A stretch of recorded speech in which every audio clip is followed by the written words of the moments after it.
우리는 지금 어린 양 예수님이 공합된 그 두루마리, 미래에 일어날 두루마리 7을 떼는 그런 순간에 올라왔습니다.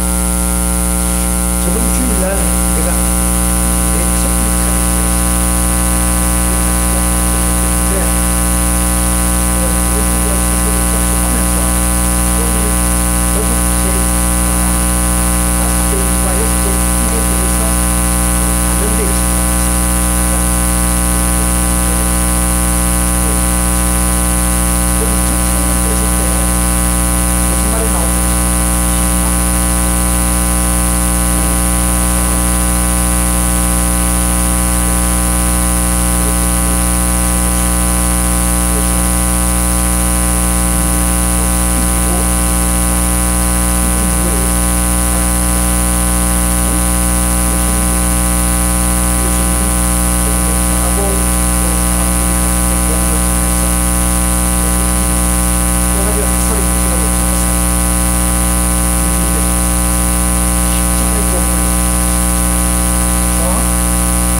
복음을 믿지 않은 사람을 통해서 복음을 전하는 사람 핍박합니다.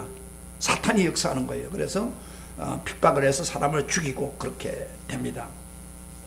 그리고 세 번째 이는 무엇이라고 했습니까? 검은말인데 그 검은말은 뭐예요? 심한 기근을 이야기합니다. 기근. 그래서 기근이 있어가지고 부익부, 빈익빈, 부자와 가난한 사람의 차이가 엄청난다고 했죠. 뭐 오늘 우리 시대가 어쩌면 기근의 시대입니다. 잘 사는 것 같이 보이지만 성경에 말하면 내 죄인을 뗄 때 청황색 말이 나왔는데 그 네 가지가 나오죠. 네 가지를 나와서 4분의 1을 죽이는데 뭐요? 금과 흉년과 전염병과 짐승도를 말미암아 4분의 1을 죽인다. 엄청난 사건입니다. 여러분요, 오늘 큰 전쟁이 계속 일어납니다. 금, 그리고 흉년, 전염병, 짐승들을 통해서 전염병이, 그래서 이런 일이 일어나죠. 오늘 우리 시대도 지금 전염병이 많이 활동하고 있지 않습니까? 지금 그걸 다 입고 있는 요소입니다. 내 죄인을 따랐습니다. 그러면 왜 하나님이 기근과 무서운 전쟁, 전염병을 허락하셨습니까? 이 허락했다고요. 이 세상 사람은 하나님을 안 믿는 거예요. 그래서 그 믿지 않은 사람들을, 완악한 사람을 겸손하게 해가지고 복음을 받아들이기 위한 하나님의 뜻이 있기 때문입니다. 사람이 어려우면 하나님을 찾게 되는 거예요. 그래서 하나님이 기근을 주는 거예요. 하나님이 전쟁을 주는 거예요.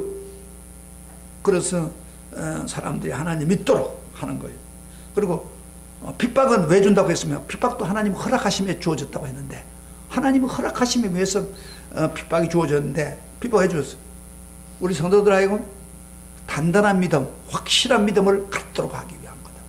그래서 여러분요, 가정에 핍박이 있고 어려움이 생기면 하나님을 더 잘 믿을 수 있는 기회입니다.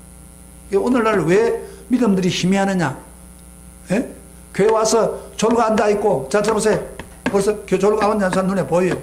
졸고 앉아있고, 뭐 희미하게 믿는 거는 핍박이 없어, 우리 솔직히.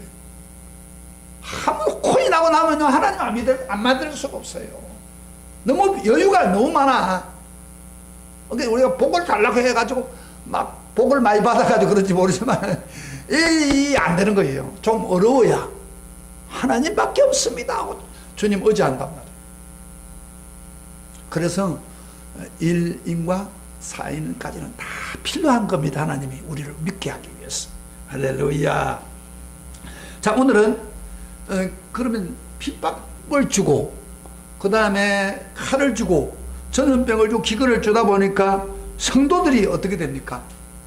성도들이 많은 어려움을 당합니다. 그래서 순교까지 성도들이 죽는 경우가 많아요. 핍박을 당하면 죽는 사람들이 많다 이 말이에요. 그리고 아까 그 전쟁을 통해서 죽는 사람도 많고, 그러다 보니까 믿는 사람 중에서는 많은 순교를 당하게 됩니다. 그래서 오늘 그 다섯째 인을 뜰 때 순교자들이 나옵니다. 오늘 본문 잠깐 보시다 9절부터 11절까지 봅시다. 다 같이 소리를 내서 한번 직접 확인해 봅시다. 성경을 항상 보세요. 성경을 봐야 제가 말하는 무슨 말입니다. 그래서 설교를 일반적으로 듣는 식으로 들으면 설교 못 들어요. 제 설교를 구체적이니까 제가요. 성경장 저 어떤 성도는 막 성경에다 막 써가지고 막 쓰는데 참 좋은 거예요. 그게. 자, 9절부터 11절까지 같이 한번 읽어봅니다. 시작.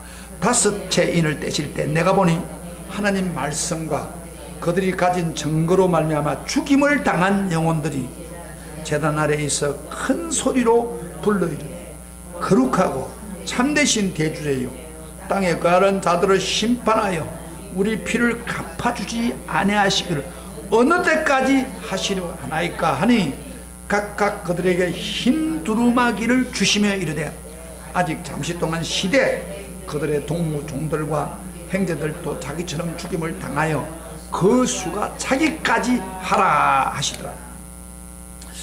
여러분요, 여기서 우리는 자 한 가지 질문을 근본적인 질문을 한번 던져봅시다. 여기 복음을 전하다가 순교 당한 사람들이 하나님 말씀을 증거해 죽음을 당했다 그러는데 그게 순교라고 그래요. 기독교에서 주님을 위해서 죽을 때 복음을 위해서 전하다가 죽으면은 순교를 당한다 그러는데 이런 질문이 생겨나지 않습니까? 우리가 성경에 보면 예수 잘 믿으면 어떻게 된다고요? 일반적으로 복을 받고 행통하고 잘 되고 남보다 꼬리가 되지 않고 머리가 되고, 예, 성경은 전체 흐름이 그래요. 그런데 성경이 그래놓고 한편에 어떻게 이렇게 잘 믿는 사람들이 이렇게 죽임을 당합니까? 예? 특별히 여기에 나온 사람들 뭐요? 예수를 어설프게 믿는 사람들 아닙니다. 열심히 믿고 예수님을 전하고 그러다가 위기를 당할 때 죽음까지 극복해 나가면서 죽는 거예요. 그런 사람들이 왜 이렇게 죽음을 당합니까? 여러분, 우리가 이 세상에서는 사람이 죽으면 뭐라고 해요? 끝났다 그러잖아요. 예? 죽음보다도 더 무서운 고통이 어디 있겠습니까? 죽으면 끝난 거예요. 신문지상에도 보면은 뭐 불이 나고 뭐 하고 다 보면 죽는 사람에 대해서 포커스를 맞춥니다. 왜? 죽으면은 뭐 모든 게 다 절망이니까. 저를 보세요. 제일 무서운 게 암에 걸리고 죽을 병에 걸릴 때 제일 무섭잖아요. 그런데 예수 잘 믿는 사람들이 왜 칼에 죽고 그 다음에 그 기근에 죽고 그럽니까? 하나님 좀 살려주지. 질문이 안 생깁니까 이게? 저는 이걸 보면 질문이 딱 생깁니다. 예수 잘 믿는, 그러면 누가 예수를 믿겠나 그냥. 오늘 설교 제목은 뭐예요? 설교부터 딱 하면 시작. 왜 믿는 자가 순교를 당합니까? 왜 믿는 사람 순교 당해요? 그 누가 예수 믿겠습니까? 예수 잘 믿으면 저 죽는데. 그래서 오늘 교인 중에 어떤 사람들 깨보 같은 사람은요, 야, 잘 믿으면 또 죽을 거니까 덜 믿자. 진짜요. 북한 같은 데는 그 지하 교회 같은 데서 이렇게 성경을 구해가지고 자기들끼리 모여가지고 예배를 드리다 딱 걸리면요, 성경 가지고 예배 드리다 걸리면 바로 그 사람들 전부 체포해 버립니다. 체포가지고 탄광해 버리고 그래가지고 그것을 그것을 뭐 죽을 때까지 그곳에 있다가, 예? 그럼 끝나는 거예요. 그 예수 믿는 자체가, 예배 드리는 자체가 죽음을 부르는 거예요. 그런데 왜 그들은 그렇게 합니까? 왜 죽습니까? 좀 살려주면 안 됩니까?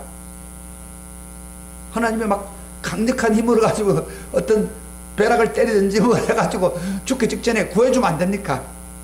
주기철 목사 같은 사람은 그렇게 잘 믿었는데 왜 죽습니까? 공산당에 총에 맞아 죽고. 에? 주기철 목사는 총에 많이 가고, 손양원 목사 총에 맞았구나.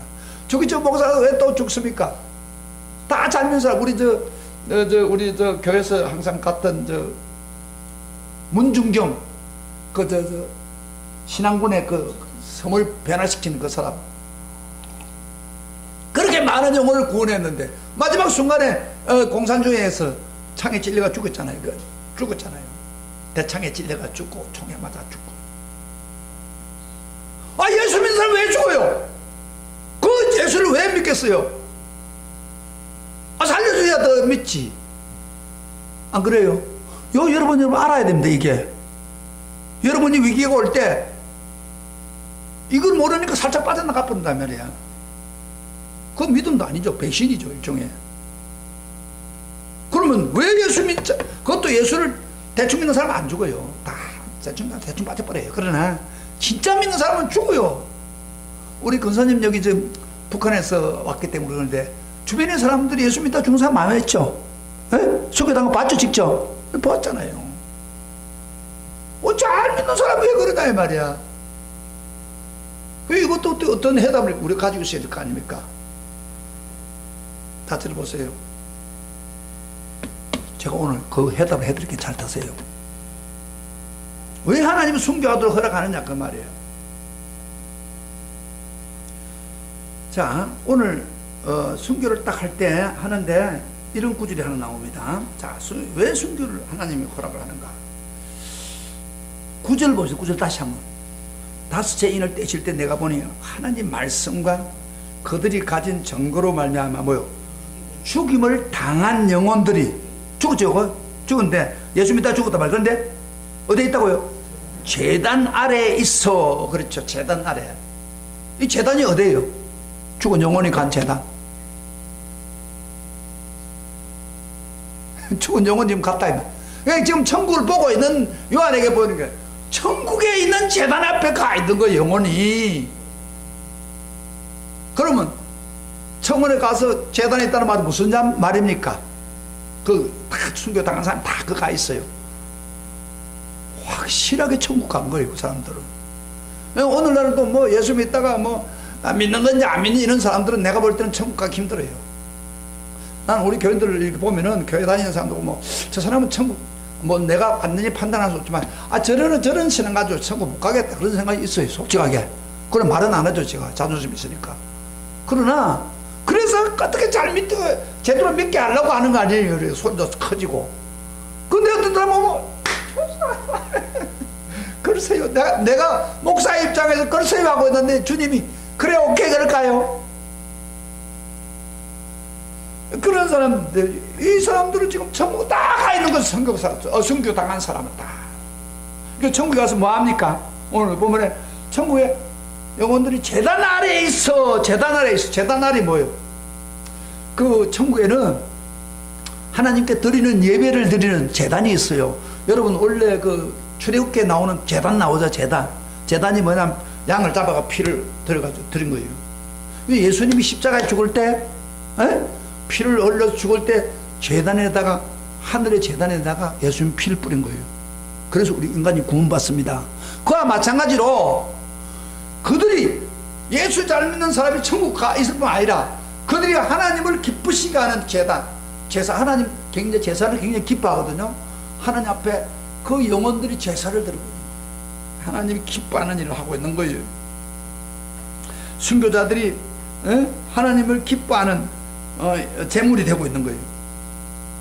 그래서 사도 바울도 그런 이야기 했잖아요.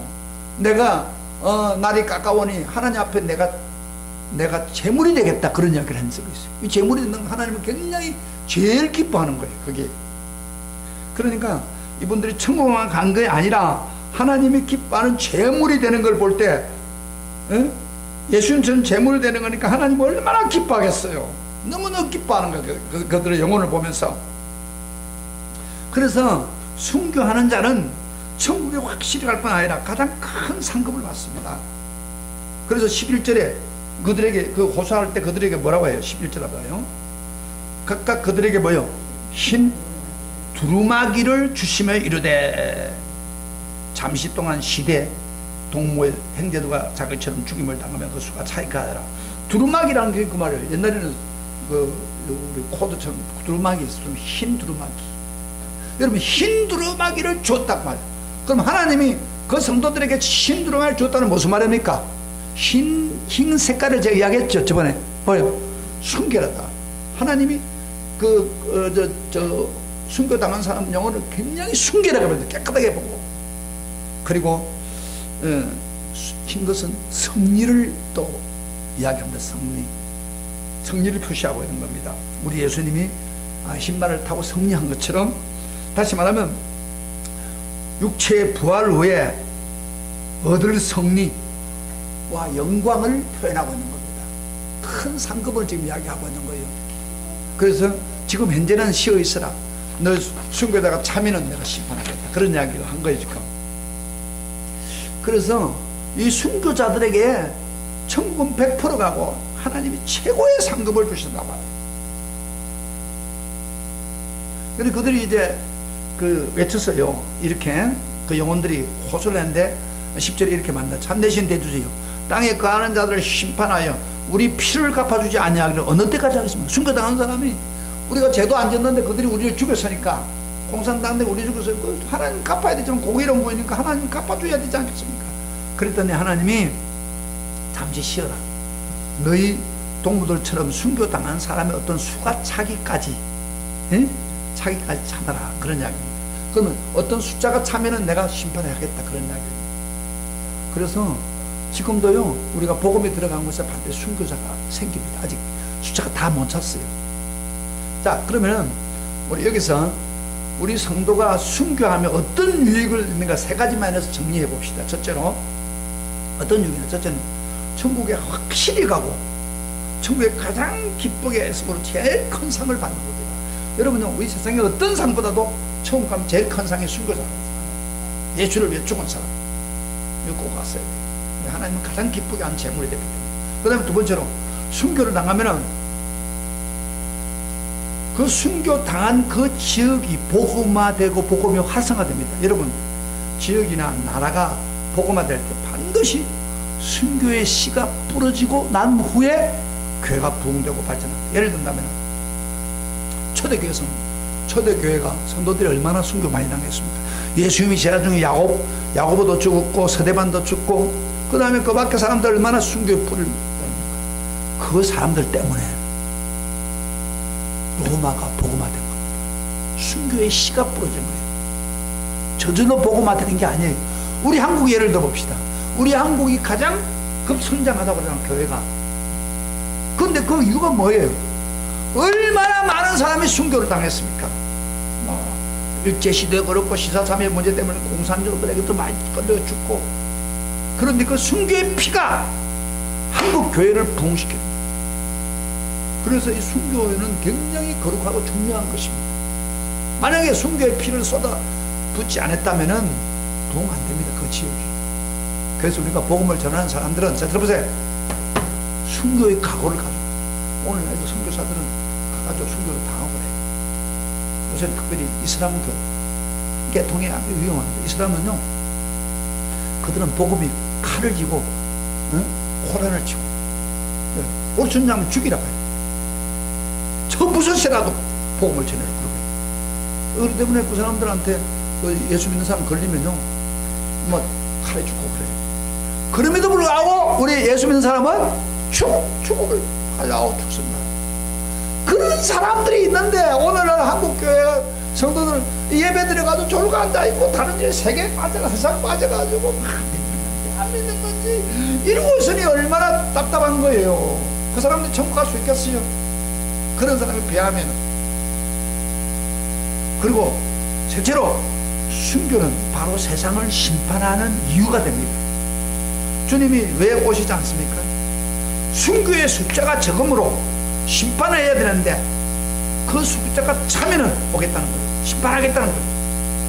그래서 순교자의 숫자가 있어야, 일정한 숫자가 있어야 하나님이 심판을 할 수 있는 그런 놀라운 신앙입니다. 그래서 순교자 신앙은 너무 귀중한 거예요. 근데 우리가 순교 신앙이 너무 귀중한데 사람이 예수 믿는 걸 죽어버리면 순교냐? 너 그것도 순교죠. 그러나 안 죽어도 순교할 수 있습니다. 살아서 순교할 수 있습니다. 그 뭐냐? 순교적인 신앙 자세를 가지고 신앙생활하는 사람. 순교, 죽진 않았지만 순교적인 신앙을 가지고 죽을 각오하고 하나님을 믿는 사람, 하나님을 최고로 믿고 예수님을 내 마음의 주님으로 모시고 그분과 더불어 사는 삶, 세상과 타협하지 않는 신앙, 그게 순교적인 신앙입니다. 성도의 신앙 따라서 즉도로 충성하겠네. 순교의 신앙 따라서 순교의 신앙 따라서 즉도로 충성하겠네.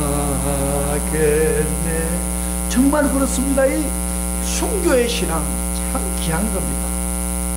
순교 아무데나 주는 게 아니에요. 평소에 잘 믿는 사람이 순교의 신앙을 주는 거예요. 평소에 잘 안 믿는 사람 무슨 순교의 신앙? 이 귀중한 거, 하늘의 최고의 상을 받고 하나님을 가장 기쁘게 하고, 그리고 그 순교 때문에 주변을 변화시키고, 순교 때문에 하나님의 심판을 끌어오는. 그런데 주님은 한 말이 뭐 아직 수차가 안 찼다고. 그러니까 더 많은 지역으로 퍼져나간 복음을 전파될 때 순교자가 있을 것을 예견하고 있는 거예요. 그래서 이 순교는 굉장히 중요한 것입니다. 그런데 우리는 뭐 살아있으면서도 순교의 신앙을 가지고 있어요. 그 안희석 그 여사가 쓴 책이 있죠. 죽으면 죽으리. 그 사람은 정말 순교하고 싶었대요. 그런데 순교 안 했어요. 하나님 순교 허락하지 않았어요. 오히려 살아서 정인 역할을 하고 살아서 목회하면서 주님의 영광을 드리는, 우리가 살아있지만은 순교자와 똑같은 그런 상을 받고 그런 축복을 받을 수가 있습니다. 그 다음에 다섯째는 뭐예요? 순교의 신앙에 대해서 보여주고, 그 다음에 여섯째를 한번 떼봅시다. 마지막 여섯째, 오늘 마지막 부분입니다. 12절부터 14절 다 같이 시작. 내가 보니 여섯째 인을 떼실 때 큰 지진이 나며 해가 검은 털로 짠 상복같이 검어져 달은 온통 피같이 되며 하늘의 별들이 무화과 나무가 대풍에 흔들려 설익은 열매가 떨어진 같이 땅에 떨어지며 하늘은 두루마리가 말년같이 떠나가고 각 산과 섬이 제자리에서 옮겨져요. 무서워요. 보세요. 지금요, 이 계시록을 보면 제일 많이 나오는 단어는 본이 그렇게 해요. 이 본다는 말 무슨 말이냐면은 이런 겁니다. 우리가 일반적인 사진을 어떻게 봐요? 찍어가지고 요 사진을 찍는 순간에 그것이 과거가 돼버려요. 현재도 되지만 과거가 돼버려요. 그래서 과거의 사진을 보잖아요. 근데 계시록에서는 보는 것은 뭐냐면은 어떤 걸 보는 거예요? 미래의 사진을 찍어서 보는 거예요. 하나님은 우리가 말하는 과거의 사진, 우리 사진을 전부 찍어놓으면 과거가 되는데, 하나님이 가지고 있는 사진은 미래의, 하나님의 현재, 미래, 과거, 현재를 동일한 거니까 미래에 일어날 일 사진을 딱 찍어서 보여줍니다. 지금 이게 일곱째 인을 때도 마찬가지. 내가 보니, 그러니까 앞으로 일어날 일들을 이야기하고 있는 그 사진을 딱 찍어줍니다. 그 찍은 사진이 보세요. 오늘 보면 큰 지이 나요. 지금 지이 많이 옛날보다 더 많이 나요. 근데 그 당시 예수님이 저기만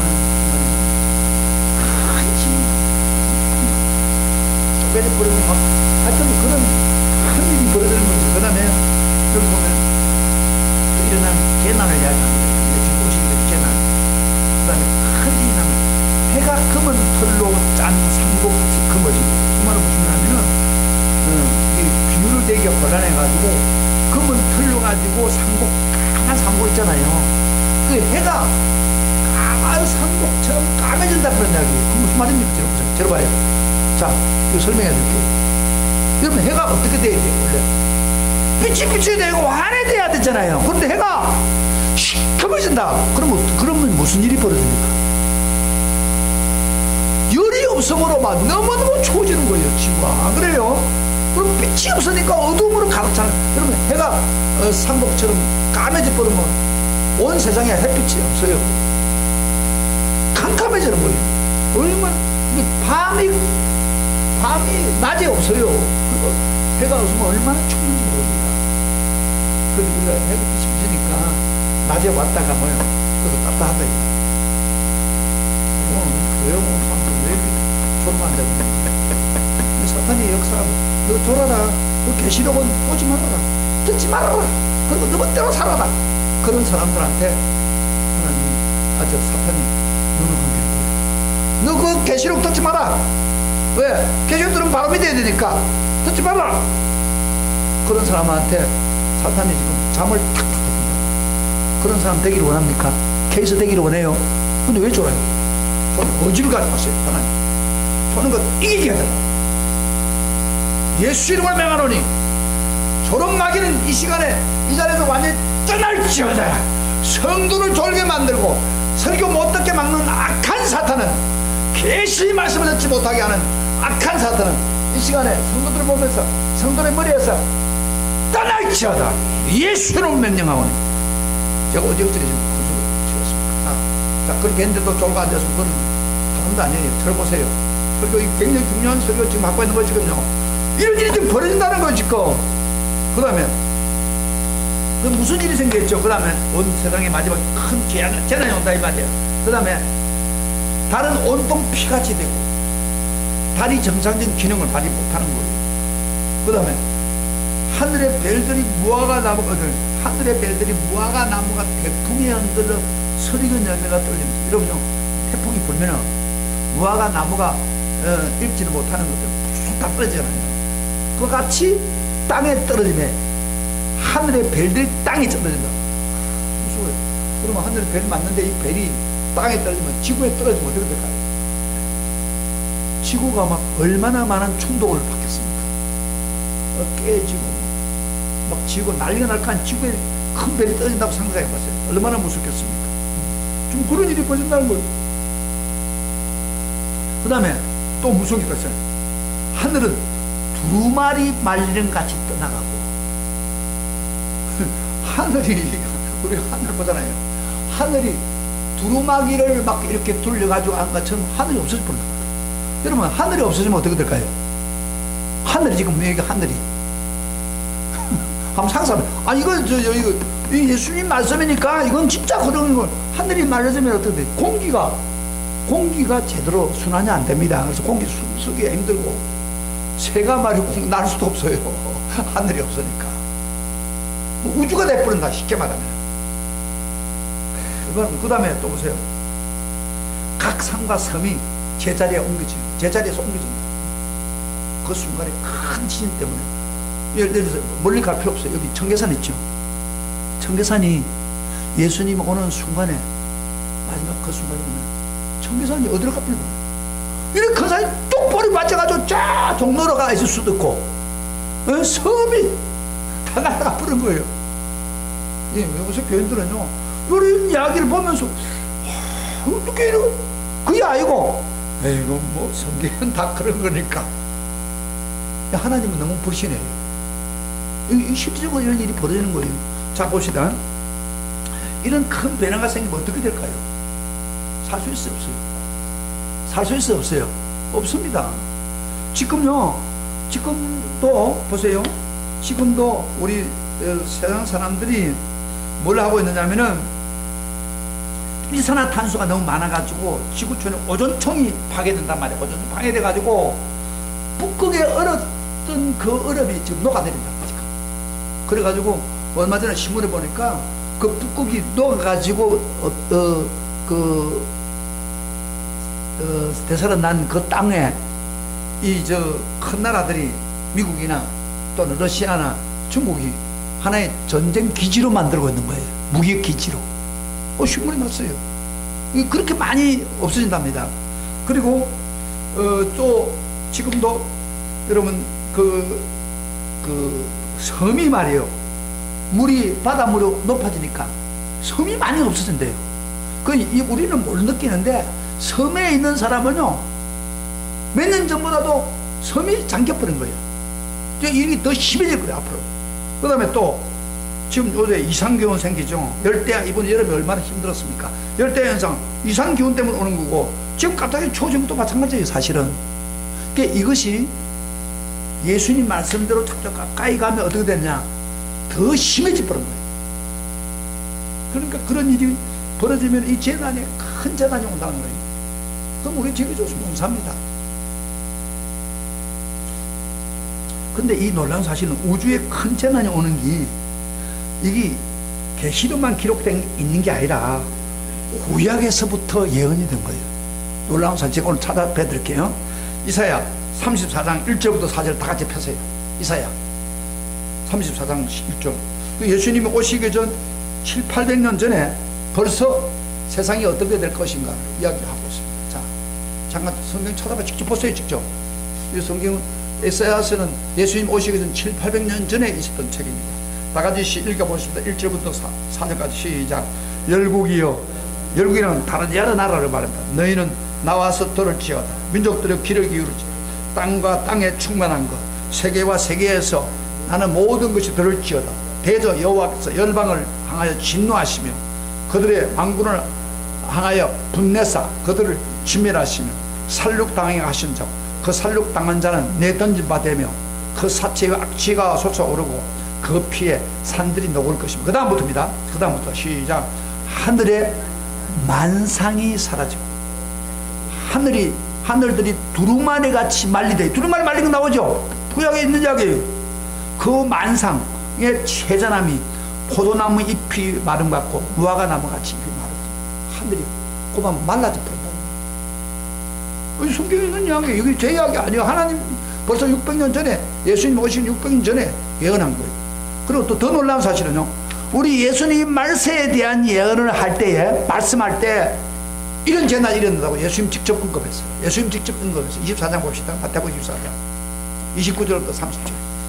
이거 성경 제대로 알아보세요. 다 나옵니다. 그게. 마태복음 24장 29절부터 30절. 뭐 요한계시록이 좀 이상한 책이다, 이상한 뭐 그렇게 이상한 말이 나오지, 그런데 아니 예수님이 직접 그 이야기를 했어요. 재난이 온다고 그랬습니다. 자, 마태복음 24장 29절부터 30절 다 같이 펴요. 직접 보세요. 성경에 다 찾으세요. 시작. 읽어보겠습니다. 시작. 그날 한란 후에 즉시 해가 어두워지고, 해가 어두운 적은 말했죠. 달이 빛을 내지 아니하며, 그 다음에 별들이 하늘에서 떨어지면, 별들이 떨어진다고 했죠. 하늘의 권능들이 흔들리라.